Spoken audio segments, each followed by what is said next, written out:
ॐ तव कथामृतं तप्तजीवनं कविभिरीडितं कल्मषापहं श्रवणमङ्गलं श्रीमदाततं भुवि गृह्णन्ति ये भूरिदा जना.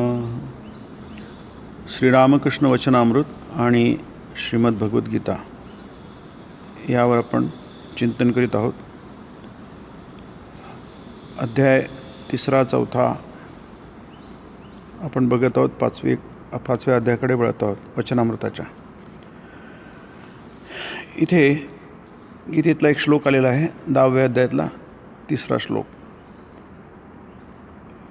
यो माम एवं अजम अनादिम च वेत्ति लोकमहेश्वरम असम्मूढस्समर्थेषु सर्वपापैः प्रमुच्यते.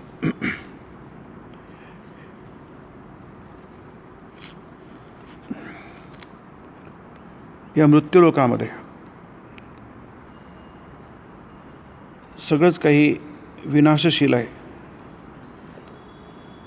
म्हणून याला मर्त्यलोक म्हणतात. समर्थेषु, याच्यामध्ये काही वेगळ्या प्रकारचे लोक असतात, पण त्याला असम्मूढ म्हटलेलं आहे. मृत्यूचं थैमान आहे या जगामध्ये, परंतु मूढतेमुळे, मोहामुळे ते कधीही आपल्या लक्षात येत नाही. जर देवाची कृपा झाली तरच माणसाच्या लक्षात येतं की या मर्त्यलोकात आपण आहोत आणि प्रत्येक गोष्ट, स्वामी विवेकानंद असं म्हणतात की अलम दुनिया मृत्यूच्या रोखाने धावत आहे.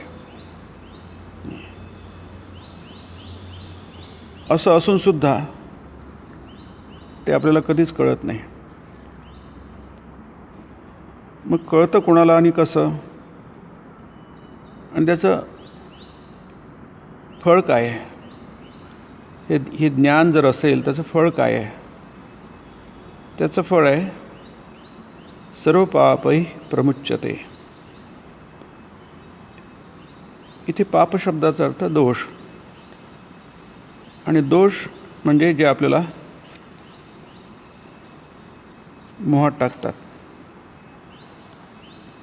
हा मोह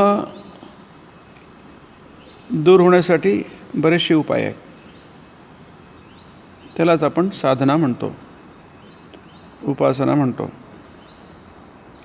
पण त्यातला सर्वात श्रेष्ठ उपाय तो जर कोणता असेल, सर्वात श्रेष्ठ सर्वोत्तम उपाय, विशेष करून या अर्थाने की आपण फार पटकन मोहात पडतो. मन फार दुर्बल आहे याची ज्याला जाणीव होते. आपल्या क्षमता, योग्यता, बुद्धिबल, शारीरिक बल किंवा जे काही आपल्याकडे उपलब्ध आहे मानव शरीर धारण केल्यानंतर, ते फारच लिमिटेड आहे, मर्यादित आहे. त्याला खूप मर्यादा आहेत. आणि ह्या मर्यादेची जाणीव ठेवून त्याला कळतं की जरी आपल्यामध्ये मुमुक्षुत्व असेल, देवाच्या कृपेने जर मुक्त होण्याची इच्छा असेल, या मूढतेपासून सुटका हवी असेल, जर मोहातून सुटका झाली तर माणूस मुक्त होतो. प्रमुच्यते, सर्व पापैः प्रमुच्यते. तो मुक्त होतो. खूपसे उपाय आहेत आणि ते सगळेच उपाय करून बघायचे असतात, करायचे असतात. परंतु करत असताना, सगळे योग आचरत असताना मुख्य गोष्ट लक्षात ठेवायची म्हणजे त्याचा उल्लेख इथे आलेला आहे की मला जो अजम अनादिम सर्व लोक महेश्वरम जाणतो, तो हा सर्वात श्रेष्ठ उपाय. पण आपण वचनामृतात आता बघत आहोत की सर्वात श्रेष्ठ उपाय आहे. सगळे उपाय करताना, साधना करताना नेहमी लक्षात ठेवायला हवं मुमुक्षूने की हा विश्वास की ज्याची आपण उपासना करत आहोत, ज्याची भक्ती करत आहोत, ज्याच्यावर प्रेम करत आहोत, तो कोण आहे? सर्व लोक महेश्वरम. वेत्ती म्हणजे जानाती, जाणतो. जाणणं, अनुभवणं अतिशय महत्त्वाचं. सर्व त्रिभुवनाचा तो स्वामी आहे आणि अजम अनादिम आहे. अज आहे आणि अनादि आहे, अर्थात ज्याला जन्म नाही आणि ज्याला प्रारंभ नाही, अर्थात ते ब्रह्म. कारण बाकी सगळंच विनाशशील आहे. फक्त ब्रह्मच असं आहे, सगुण आणि निर्गुण दोन्ही, की त्याला आदी नाही अंत नाही. ते शाश्वत आहे, ॲब्सोल्यूट आहे, निरपेक्ष आहे. हे समजून घ्यावं लागेल विविध प्रकारे. आणि साधना करताना आपल्याला आपण काहीतरी करत आहोत असा एक भाव निर्माण होतो. आपण काहीतरी कर्म करीत आहोत आणि कर्म म्हटले कर्माचं फळ आलंच. कर्माचं फळ आलं की ते शुभ असतं किंवा अशुभ असतं आणि त्या शुभ अशुभाचा परिणाम आपल्या व्यक्तित्वावर होतो आणि मोह निर्माण होतो. म्हणून ते साधना उपासना सगळं ठीक आहे, करायलाच पाहिजे, जास्तीत जास्त करायला पाहिजे, जप वगैरे जास्तीत जास्त करायला पाहिजे. परंतु हे करत असताना जो मनामध्ये कर्ताभाव उत्पन्न होतो, अहंकार उत्पन्न होतो, मी करणार आहे की नाही, तर तो भाव उत्पन्न न होता तो भगवंत आहे की नाही. सर्व लोक महेश्वरम, सगुण निर्गुण ब्रह्म जे आहे ते काय करतं, आपल्याकडून करवून घेतं. हा भाव असेल तर माणसाच्या मनामध्ये, साधकाच्या मुमुक्षूच्या मनामध्ये कर्ताभाव निर्माण होणार नाही, म्हणजे अहमभाव निर्माण होणार नाही आणि फलाकांक्षा निर्माण होणार नाही. त्याला माहिती आहे त्याच्यापुढे आपण कोण आहोत. म्हणून सुंदर आहे, माम अजम अनादिमच वेत्ती लोक महेश्वरम. एवढं याच्यासमोर आपण कोण, आपली साधना किती, आपण काय करू शकू, आणि त्या परब्रह्माला अजम अनादिम लोक महेश्वरम परब्रह्माला कसं काय प्राप्त करू शकू. ते अशक्य कोटीतली गोष्ट आहे की नाही. परंतु जर जाणलं तर मात्र ते शक्य कोटीतली गोष्ट आहे. ते आपण इथे बघतो आहे, त्याला म्हणतात विश्वास. हा जर विश्वास उत्पन्न असंही झाला असेल, म्हणून इथे आपण वचनामृतामध्ये वारंवार बघतो आहोत, पुढे पण बघू, की हा विश्वास उत्पन्न झाला की आपली मुक्ती किंवा जे काही आपल्याला प्राप्त करून घ्यायचं आहे, सिद्धी, सर्वोत्तम फलं प्राप्त करून घ्यायचं आहे, ते काय आपल्यावर अवलंबून नाही आहे. आपण कसे आहोत, काय आहोत, किती करतो त्याच्यावर अवलंबून मुळीच नाही आहे की नाही. पण हा एक भ्रम मनात निर्माण होतो की नाही. मुमुक्षुत्वसुद्धा त्याने दिलेलं आहे. देवानुग्रह हेतुकम, देवाचा अनुग्रह, देवाची अनुकंपा, कृपा झाल्यामुळे आपल्यामध्ये ते मुमुक्षुत्व निर्माण झालेलं आहे आणि मनुष्य शरीर मिळालेलं आहे आणि मुमुक्षुत्व पण मिळालेलं आहे. मनुष्यत्व मुमुक्षुत्व महापुरुष संशय. म्हणून आपण बघितलं की मास्तर माशांमध्ये हे मुमुक्षुत्व आहे आणि त्याबरोबर काही पुष्कळशा काय म्हणतात अशा गाठी पण आहेत. नाही, गाठी म्हणजे ज्याला पाश म्हटलं आहे श्रीरामकृष्णांनी, याच्यामध्ये अष्टपाश की नाही. सर्व पापही प्रमुच्यते. हे अष्टपाश माणसाला, पाश म्हणजे बंधन, बांधून ठेवतात, या जगाशी जोडून ठेवतात. कारण मनुष्य शरीर धारण केल्यानंतर जसं म्हटलं मी की मनाचे काही दोष असतात, बुद्धीचे काही दोष असतात नाही.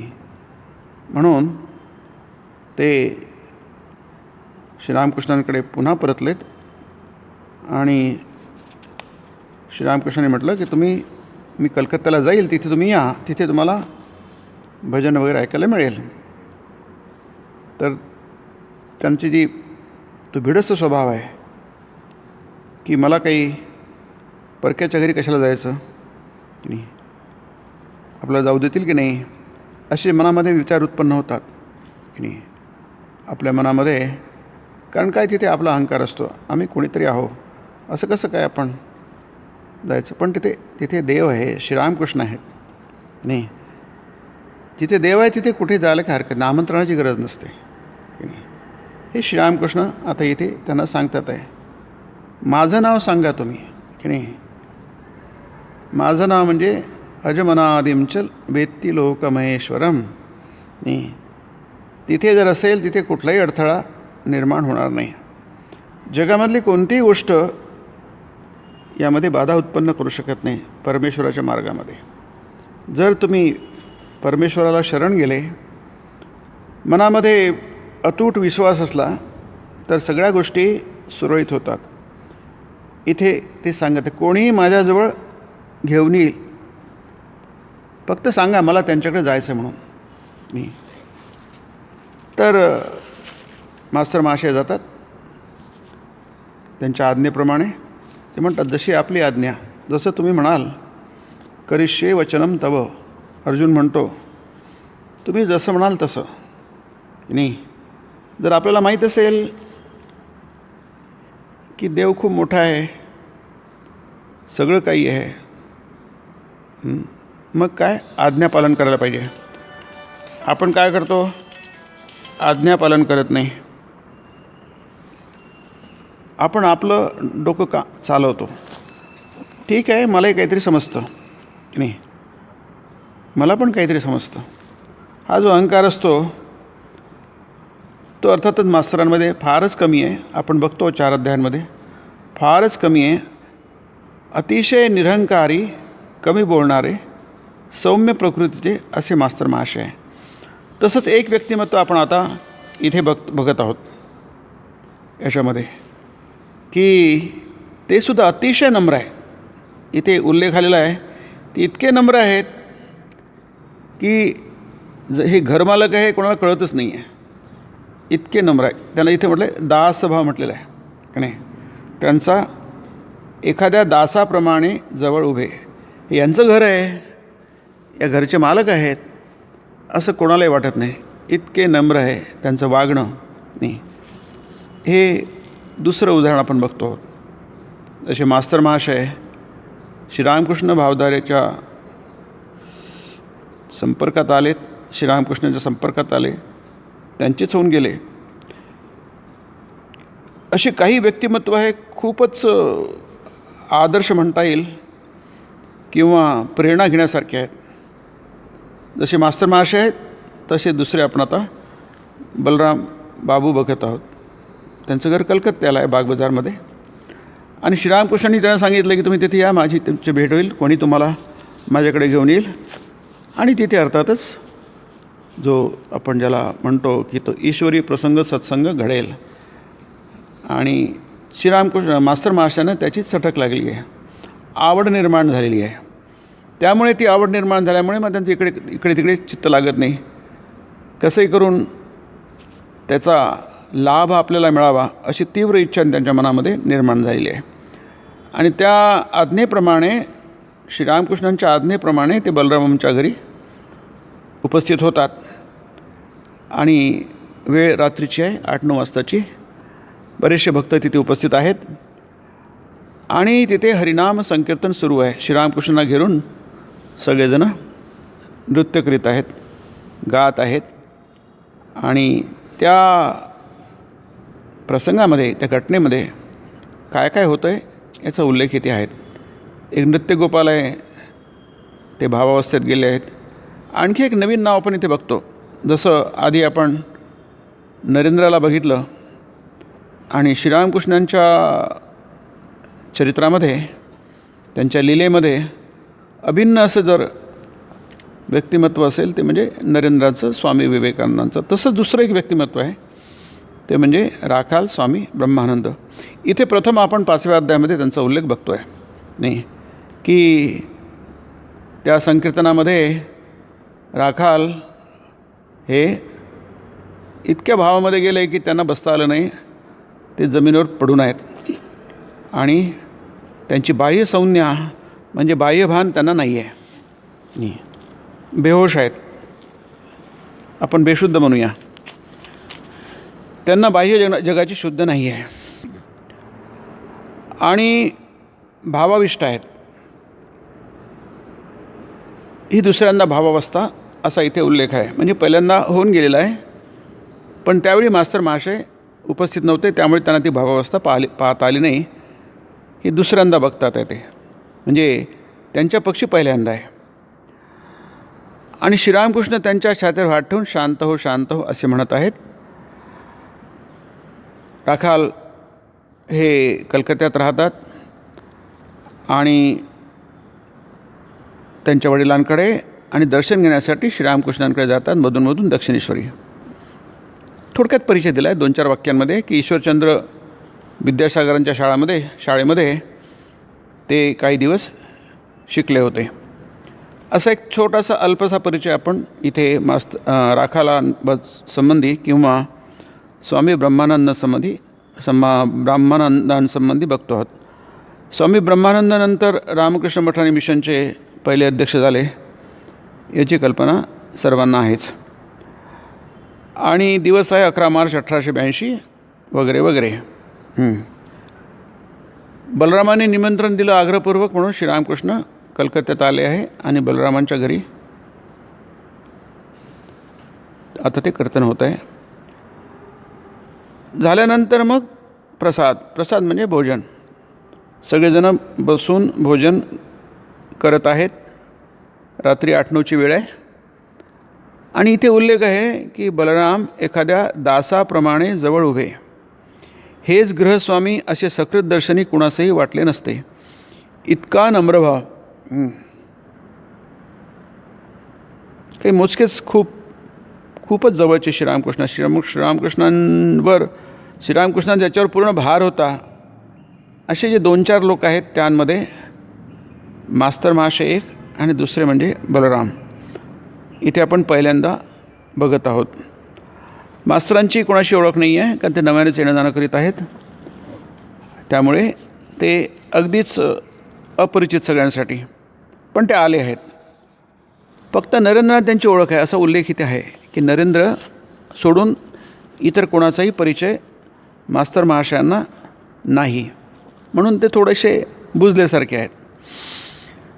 आता इथे जे इतर नंतरचे प्रसंग आहेत त्याच्यामध्ये तारखा वगैरे नाही आहेत की नाही, फक्त ते प्रसंग आहेत. वरील प्रसंगास काही दिवस लोटले असं म्हटलं आहे, म्हणजे त्याची नोंद नसेल, फक्त त्यांना जे आठवलं थोडंसं तेवढं त्यांनी इथे उल्लेख केला आहे.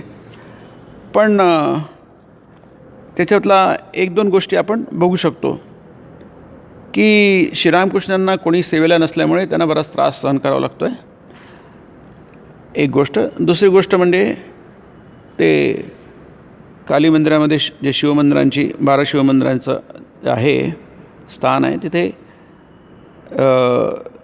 शिवमंदिराच्या पायरीवर बसले होते आणि त्यांना ते मंदिर दृष्टीस पडताच अकस्मात भावाविष्ट होऊन गेले. आणि आता एक पहिल्यांदा उल्लेख येतो आहे की सर्व धर्मांच्या विषयीचा कोणता भाव असावा. कारण आपल्याला माहिती आहे की श्रीरामकृष्णांच्या उपदेशांमध्ये किंवा त्यांच्या व्यक्तिमत्वामध्ये काही गोष्टी खूप महत्त्वाच्या आहेत. एक म्हणजे त्यांचा त्याग, ते त्यागमूर्ती होते. असा त्याग आपल्याला सहजासहजी बघायला मिळत नाही. त्याग म्हणजे बावनकशी त्याग, अंतस्त्याग आणि बहिस्त्याग, दोन्ही त्याग, संपूर्ण त्याग. दुसरं म्हणजे सर्व पंथांविषयीचा त्यांचा भाव हा इथे पहिल्यांदा उल्लेख येतो आहे. आणि श्रीरामकृष्ण जगज्जननीबरोबर संभाषण करीत आहेत, भावाविष्ट आहेत, पण त्यांच्या मुखातून काहीतरी वाणी बाहेर पडत आहे.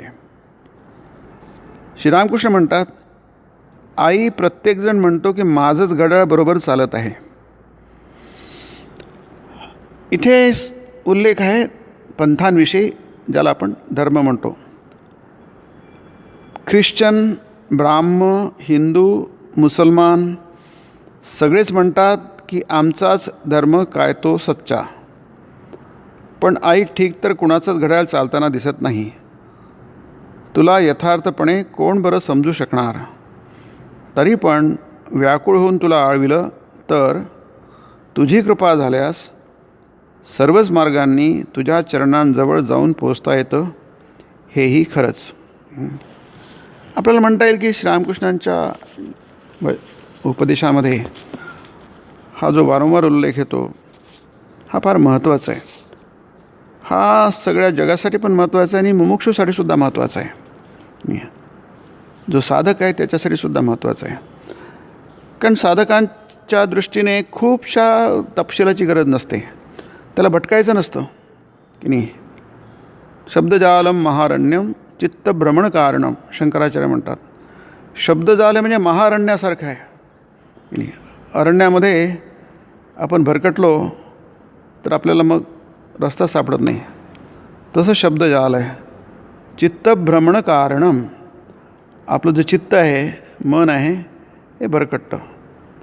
परंतु काही काही गोष्टी खूप महत्त्वाच्या असतात की नाही. हे जाणणं की आपल्याला मुक्तीसाठी मनामध्ये कोणाविषयी विद्वेष असायला नको की नाही, असूया असायला नको. हे दोष आहेत, स्वभावातले दोष आहेत की नाही. आपलं काय ते श्रेष्ठ वाटतं आणि इतरांचा विषय आपल्या मनामध्ये विद्वेष असतो. आता इथे म्हटलं आहे ख्रिश्चन, ब्राह्मण, हिंदू, मुसलमान सगळेच म्हणतात की आमचाच धर्म काय तो सच्चा म्हणजे खरा की नाही. आता कोण ठरवणार की नाही, कोण ठरवणार? कारण प्रत्येकालाच वाटतं की आमचाच धर्म ठीक आहे आणि तो किती टोकाला जातो. ठीक आहे, आमचा धर्म श्रेष्ठ आहे, मग अगदी सगळ्यात तुम्ही त्याचं पालन करा, यथायोग्य पालन करा, तुमच्या ग्रंथात सांगितलं आहे. आणि त्यानंतर इतर म्हटलं तर ते पण घेतील की जर कोणती गोष्ट चांगली असेल आणि आपल्याला पटली असेल तर आपण ती घेतो, न सांगता घेतो. पण तसं नाही. काय समस्या कुठे आहे, अडचण कुठे आहे की ते दुसऱ्यावर लादलं जातं. म्हणून म्हणतात पण आई ठीक तर कुणाचंच घड्याळ चालताना दिसत नाही. याचा अर्थ काय की आपलं जे करायला पाहिजे ते करत नाही आहे आणि आपलं चित्त भ्रमण दुसऱ्याच वाटेने जातो की नाही. तुमचा जो काही पंथ काय आहे, पंथ आहे, हा मार्ग आहे, याच्यातून चालायला पाहिजे नाही. पंथ म्हणजे मार्ग. मार्ग कशासाठी असतो? चालण्यासाठी असतो, मुक्कामाला पोचण्यासाठी असतो. ते तर राहूनच जातं. तुमचा मार्ग चांगला की माझा मार्ग चांगला, याच्यावरूनच भांडणं होतात, तंटे होतात. म्हणून ते म्हणतात कोणताच मार्ग ठीक नाही आहे. फार सुंदर आहे, कोणताच मार्ग ठीक नाही आहे. सगळेच मार्ग अपुरे आहेत. कारण घड्याळ कोणाचं जुळत नाही. आजकाल डिजिटल घड्याळ आहे, थोडंफार आपल्याला लावून घेता येतं, आपल्याला म्हणता येतं की बऱ्यापैकी. पण जे आपल्याला पूर्वीचे घड्याळ होते की नाही, कोणतंच घड्याळ बरोबर नसतं की नाही. परंतु ते घड्याळ बरोबर आहे, तुमचं घड्याळ बरोबर आहे की माझं घड्याळ बरोबर आहे, याची काय गरज आहे की नाही. ह्याचा विवाद करण्याची काय गरज आहे आणि रक्तपात करण्याची काय गरज आहे की नाही. ते म्हणतात तुझी कृपा झाल्यास की नाही, देवाची कृपा होणं हे महत्त्वाचं आहे. आणि ते जर झालं तर काय होईल आहे, कोणताही मार्ग असो कसाही असो ते महत्त्वाचं नाही आहे की नाही.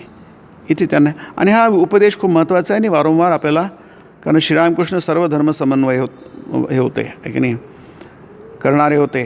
सर्व धर्माचा समन्वय, सर्व पंथांचा समन्वय असा नाही. याचा अर्थ की सगळेच ठीक आहे आणि तुम्ही हा आज केला, उद्या तो करा, परवा तो करा, असं नाही आहे. त्याच्यासाठी तो ठीक आहे, माझ्यासाठी हा ठीक आहे. या अर्थाने माझा मार्ग आहे, तुम्ही तुमच्या मार्गावरून जा, तो त्याच्या मार्गावरून जाईल आहे. पण या मार्गाला काही अर्थ नाही आहे की नाही.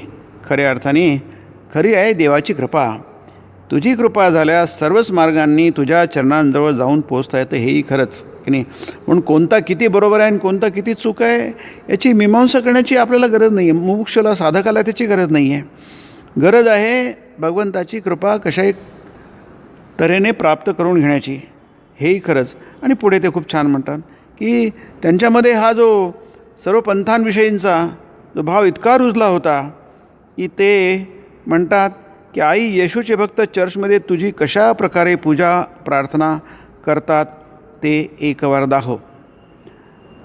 अर्थात तो पंथ वेगळा आहे, पण त्याच्याविषयी माझ्या मनामध्ये कोणताही दुजाभाव नाही आहे. म्हणून जायचंच नाही तिथे, असा भाव आपल्यामध्ये नाही. विशेष करून हिंदू धर्मामध्ये, वैदिक धर्मामध्ये, सनातन धर्मामध्ये नाही आहे. जिथे कुठे देवाची पूजा होते, जिथे कुठे यद्यद विभूतिमत सत्वम श्रीमद ऊर्जितमेव वा, तत्तदेवावगच्छत्वं मम तेजोंश संभवम. 10व्या अध्यायामध्ये भगवंत म्हणतात की जिथे जिथे असेल ऊर्जित भाव असेल किंवा जिथे जिथे परमेश्वराचं अस्तित्व असतं तिथे तिथे माझाच अंश असतो. मम तेजोंश संभवम. म्हणून इथे श्रीरामकृष्णांमध्ये हा जो सर्व पंथांविषयीचा भाव आस्था इतकी रुजली होती की कुठेही कोणत्याही प्रकारे परकेपणा त्यांच्या मनामध्ये नव्हता. पण आई आत गेल्यास लोक काय म्हणतील, काही गडबड झाली तर, त्यानंतर परत काली मंदिरात जायला मज्जाव करतील तर कसं, नकोच तर मग चर्चा उंबरठ्यापासूनच सारं काही दाखव म्हणजे झालं. आता त्यांना पक्कं कळलं आहे श्रीरामकृष्णांना की सगळं एक आहे की नाही. आपण म्हणतो ना आजकाल बरंच वसुधैव कुटुंबकम, पृथ्वी काय आहे, कुटुंबासारखी आहे, सगळे आपले आहे, परके कोणीच नाही आहे. हा आपला सनातन वैदिक धर्माचा भाव आहे.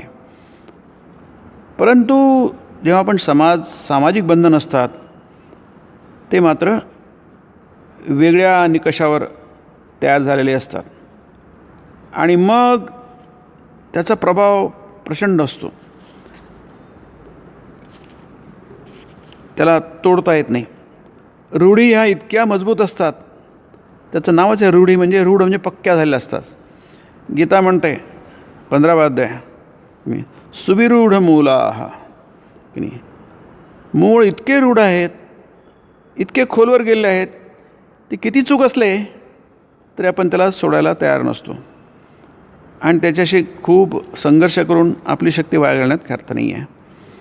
म्हणून श्रीरामकृष्ण म्हणतात की त्यांच्या मनामध्ये इच्छा निर्माण झाली, चर्चमध्ये येशूचे भक्त कशाप्रकारे देवाची प्रार्थना करतात, कशाप्रकारे त्याची पूजा करतात, ते त्यांना बघायची इच्छा आहे.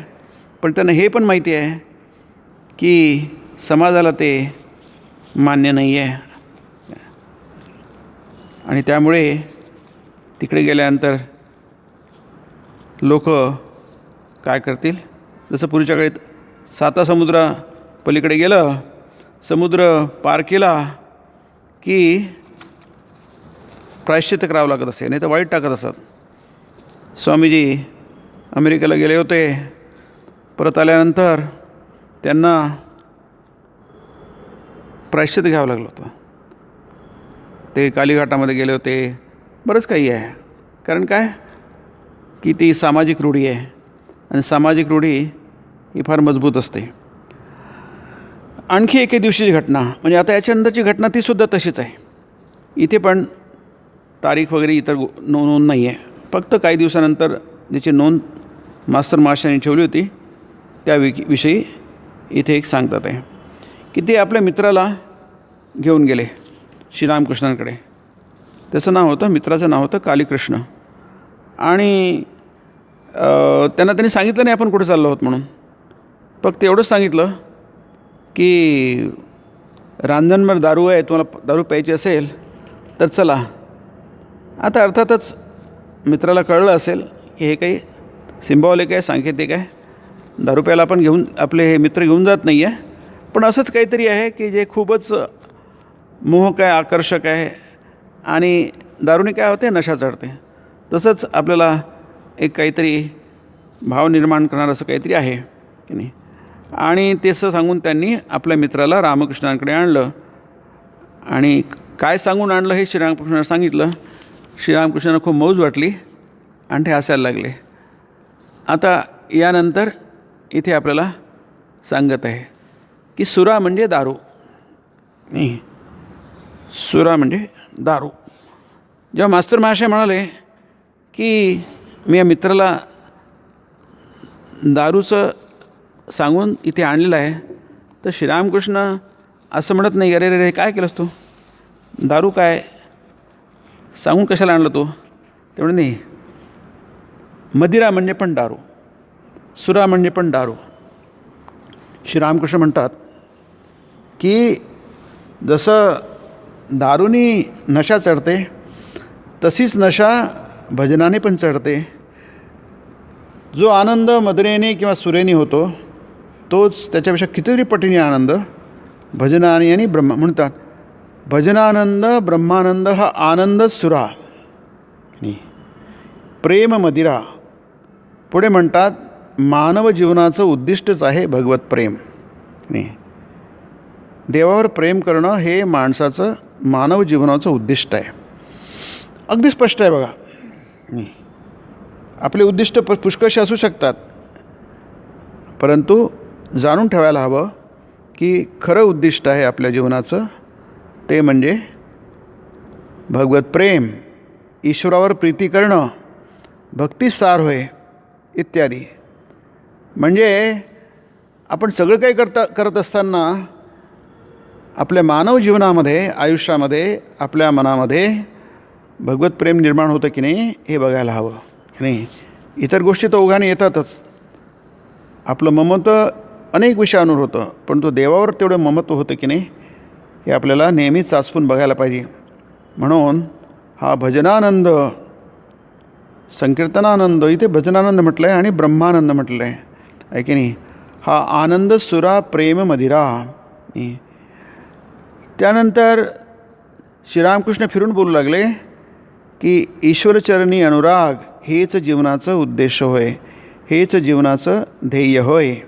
नाही, कारण तुम्ही किती ज्ञान